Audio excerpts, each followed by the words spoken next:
എല്ലാവരും സുഖമായിരിക്കുന്നല്ലോ അല്ലേ? ഞാനും സുഖമായിട്ട് തന്നെ ഇരിക്കുന്നു. പക്ഷേ മനസ്സിന് ഭയങ്കര വിഷമാണ്.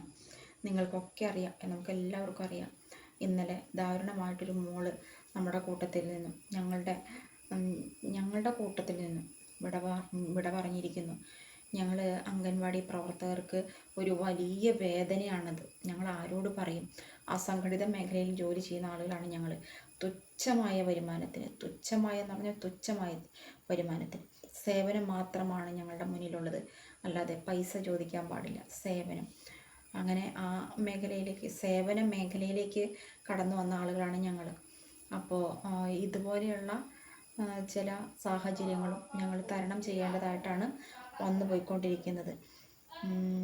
3 മണിക്കൂറോളം ആ കുട്ടി വിജനമായ സ്ഥലത്തും കൂടി യാത്ര ചെയ്തിട്ട് വേണം ആ കുട്ടിയുടെ അംഗൻവാടിയിലേക്ക് എത്താനെന്നാണ് പറയണത്. അപ്പോൾ 2 നേരം എങ്ങനെയാണോ, പത്തനംതിട്ട എന്ന് പറയുമ്പോൾ എനിക്ക് തോന്നുന്നു ഇടുക്കി പത്തനംതിട്ട ബോർഡറൊക്കെ നല്ല ഫോറസ്റ്റ് ഏരിയ ആണ്. അപ്പോൾ ഞങ്ങളുടെ പ്രദേശമൊക്കെ അങ്ങനെ തന്നെയാണ് കേട്ടോ. അപ്പോൾ അങ്ങനെ 3 മണിക്കൂറൊക്കെ യാത്ര ചെയ്യുമ്പോൾ കുറച്ച് ദിവസങ്ങളായിട്ട് ഈ കാലൻ, ഈ ദുഷ്ടൻ ആ കുഞ്ഞിനെ ഇങ്ങനെ വേട്ടയാടിക്കൊണ്ടിരിക്കുകയായിരുന്നു എന്ന് പറയുന്നുണ്ട്. അപ്പോൾ ഇന്നലെ അവൻ അതിനുള്ള സാഹചര്യങ്ങളെല്ലാം ഒരുക്കി ആ പൊന്നു മോളെ ഈ ലോകത്തുനിന്ന് യാത്രയാക്കി. അതും എങ്ങനെ? ഭയാനകമായ രീതിയിൽ പീഡിപ്പിച്ച് ബലാത്സംഗം ചെയ്ത് കൊന്നു കളഞ്ഞിരിക്കുന്നു. അപ്പോൾ ഇതാരോട് പറയണം എന്നൊന്നും ഞങ്ങൾ എങ്ങനെ ഇതിന് പ്രതികരിക്കണം എന്ന് പോലും ഞങ്ങൾക്കറിയില്ല കേട്ടോ. അംഗൻവാടി അടച്ചിട്ട് നമ്മളിതിനെ പ്രതികരിച്ചാൽ പാവം അംഗൻവാടിയിൽ വരുന്ന കുരുന്നുകൾ എന്ത് പിഴച്ചു? അവരൊരു ദിവസം അമ്മമാർ ജോലിക്കൊക്കെ പോകുന്നവരാണെങ്കിൽ അംഗൻവാടിയിൽ വരാതിരുന്ന അവർക്ക് ബുദ്ധിമുട്ടാവില്ലേ? അപ്പോൾ നമുക്ക് അങ്ങനെ ചെയ്യാൻ പറ്റില്ല. അല്ലാതെ നമ്മൾ നിയമ നടപടികളൊക്കെ ആയിട്ട് മുന്നോട്ട് പോകാമെന്നുള്ളൊരു തീരുമാനത്തിലൊക്കെയാണ് കേട്ടോ ഇപ്പോൾ. എന്തായാലും ആ കുഞ്ഞിൻ്റെ മേനക എന്ന് പറയുന്ന ആ മോളുടെ കുടുംബത്തിന് നമുക്ക് നീതി കണ്ടെത്തി കൊടുത്തേ പറ്റുള്ളൂ. ആ ഒരു അവസ്ഥയാണ്. 2 കൊച്ചു കുട്ടികൾ ഉണ്ട്, ഒരു ആൺകുട്ടി ഒരു പെൺകുട്ടി. എന്തായാലും ഞാൻ പറയട്ടെ, ഈ സ്ത്രീകളുടെ മേലെ അതിക്രമം ചെയ്യുന്നവനെയൊക്കെ 2 കൈയും വെട്ടിക്കളഞ്ഞിട്ട് തെരുവിലേക്ക് ഇറക്കി വിടണം. അതാണ് വേണ്ടത്. അല്ലാതെ ഒരു സ്ത്രീ എന്ന് പറഞ്ഞാൽ ഒരു ചെറിയ ഒരു 10-14 വയസ്സായ ഒരു ആൺകുട്ടി വന്ന് പിടിച്ചാൽ പോലും അവിടെ നിന്ന് പോകും. അവൾക്ക് അത്രയ്ക്കുള്ള കായിക ബലമേ ഉള്ളൂ. അങ്ങനെയാണ് ദൈവം അവളെ സൃഷ്ടിച്ച് വിട്ടിരിക്കുന്നത്. പിന്നെ ഇവരെയൊക്കെ എതിർക്കണമെങ്കിൽ വല്ല കായിക അഭ്യാസങ്ങളൊക്കെ അറിഞ്ഞിരിക്കണം. കരാട്ടെ, കളരി, ഇങ്ങനെയുള്ള അഭ്യാസ മുറകളൊക്കെ അറിഞ്ഞിരുന്നാൽ മാത്രമേ നമുക്കൊരു പുരുഷനെ എതിർക്കാനായിട്ട് പറ്റുള്ളൂ. എങ്കിൽ പോലും എല്ലായ്പ്പോഴും അതും വിജയിച്ചൊന്നും വരില്ല. അപ്പം അങ്ങനെയൊക്കെ ഉള്ള സമയത്തെ നമ്മളൊക്കെ, അതായത് നമ്മളെപ്പോലെ ദുർബലരായ സ്ത്രീ വിഭാഗങ്ങൾ കണ്ണും കാതും ഒക്കെ തുറന്ന് വേണം നമ്മൾ തന്നെ സഞ്ചരിക്കാനും നമ്മുടെ കുഞ്ഞുങ്ങളെ സംരക്ഷിക്കാനും.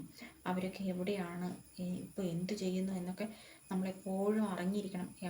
ഒരിടത്ത് നമ്മൾ ആക്കി പോകരുത്.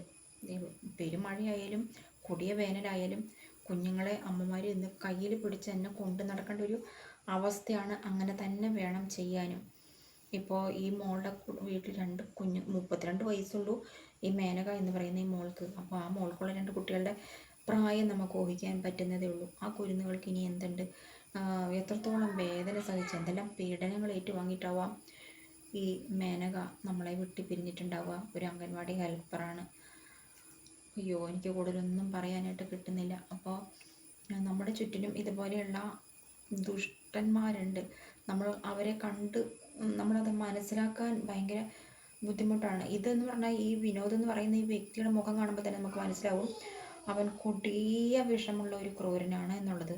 പക്ഷെ ചിലർ ചിരിച്ചുകൊണ്ട്, കഴിഞ്ഞ കുറച്ച് ദിവസങ്ങൾക്ക് മുമ്പ് കണ്ടില്ലേ, വീട്ടിൽ വന്ന അമ്മേനെ തലക്കടിച്ച് കടലിൽ കൊണ്ട് കെട്ടിത്താത്തിയ ആളെ കണ്ടാൽ എന്ത് സുന്ദരനാണെന്നറിയാവോ?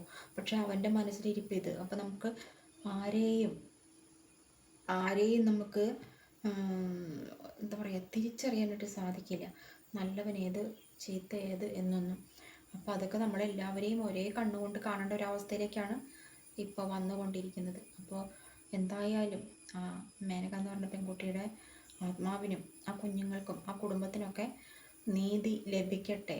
അതിന് എത്രത്തോളം വേണമെങ്കിലും പോകാനായിട്ട് ഞങ്ങൾ തയ്യാറാണ്. ഒരു ദിവസം അംഗൻവാടി ഇട്ട് നമ്മൾ സമരം ചെയ്തുകൊണ്ട് അല്ലെങ്കിൽ നമ്മുടെ എതിർപ്പ് പ്രകടിപ്പിച്ചുകൊണ്ട് കാര്യമില്ല. ഈ അംഗൻവാടി വരുന്ന കുഞ്ഞുങ്ങൾ എന്ത് പഠിച്ചു?